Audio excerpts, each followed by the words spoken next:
Adolf Hitler rose to power in September of 1919. He joined the political party known as the Deutsche Arbeiterpartei, which later changed its name to National Sozialistische Deutsche Arbeiterpartei.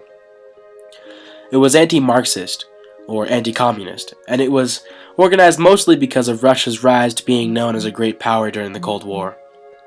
It advocated extreme nationalism and pan-Germanism, or people who wanted to unite all German-speaking populations of Europe, as well as virulent anti-Semitism, or people who hated Jewish people for the Jewish heritage.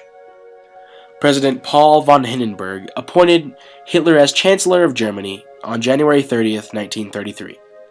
Hitler became chief of propaganda for the early party in the 1920s. He designed the party's banner of swastika in a white circle on a red background.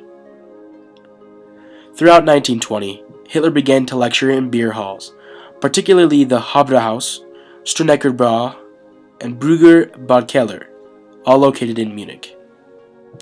Hitler delivered lectures with topics such as the political phenomenon, Jews, and the Treaty of Versailles.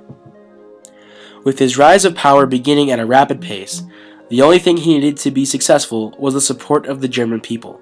To do this, he used the method of propaganda. Propaganda is the use of biased or misleading nature used to promote or publicize a particular political cause or point of view. In this case, Hitler used it to get the German people behind him on his movement to annihilate the Jewish people. The Nazis used many techniques for propaganda. One of the most famous are the commercials they had, portraying the camps as a lovely living area for the Jews, with games and other fun lifestyle type things. By the time the commercials aired to the public population, most of all the people in the commercials had died previously.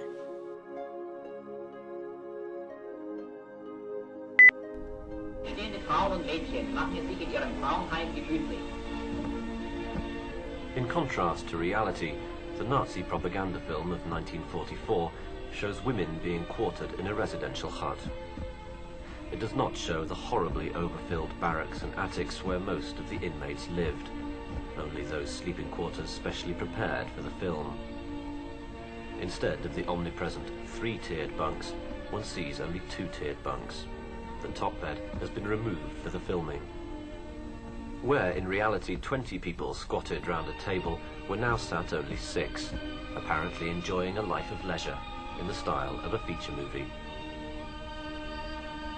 To make it all seem less overcrowded, the SS had created space by deporting several thousand inmates to Auschwitz.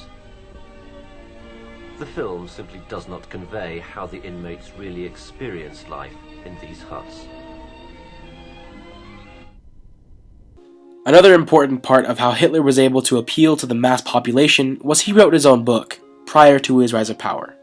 It was an autobiography called Mein Kampf, meaning My Struggle. It was a very biased book, stating what he wanted to do with his life and his view on how to be successful. Over the topic of Hitler's autobiography, Hitler dictated the first half of Mein Kampf in 1923 while in prison following his unsuccessful revolt in Munich. Mein Kampf is part autobiography and part political ideology, explaining the mission statement of him and the events in his life that shaped these ideas. Hitler wanted to title the book 4.5 Years of Struggle Against Lies, Stupidity and Cowardice, but his publisher convinced him to change the title to Mein Kampf, which means My Struggle. The original title reflects Hitler's attitude at the time regarding politics, and it reveals much of the subject matter of the book. Hitler had a whole chapter dedicated to war propaganda, titled Chapter 6, War Propaganda, and in Volume 2, Chapter 11, Propaganda and Organization. This shows Hitler's knowledge in propaganda. The Nazis also had many posters plastered among the cities of Germany. There were many kinds of these posters, all of them portraying the Jewish people in a different manner, like being crazy, poor, or drunks who didn't care about anybody but themselves.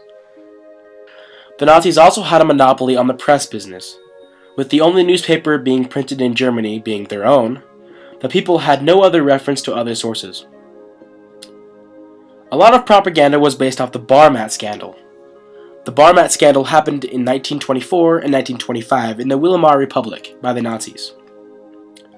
The scandal provided the young Nazi Party with a basis in which to attack the Social Democrats and the Republic itself. Because the Barmat brothers, creators of the scandal, were not Jewish, they created a foundation to blame the Jewish people for the troubles in the country. They appealed to the normal people, the stay-at-home moms and the farmers. They painted Jewish people as communist and as capitalists. They also showed Soviet atrocities and attributed them with the Jewish people. They also associated the Jewish people with enemies, like Britain and the United States. They also somewhat portrayed Hitler as a messianic figure. All of these things helped influence not only the German people but the world. Hitler had selected certain people to run the propaganda and had influenced millions all over the world at the time. Had it not been for Germany and their propaganda, World War II might have ended way earlier.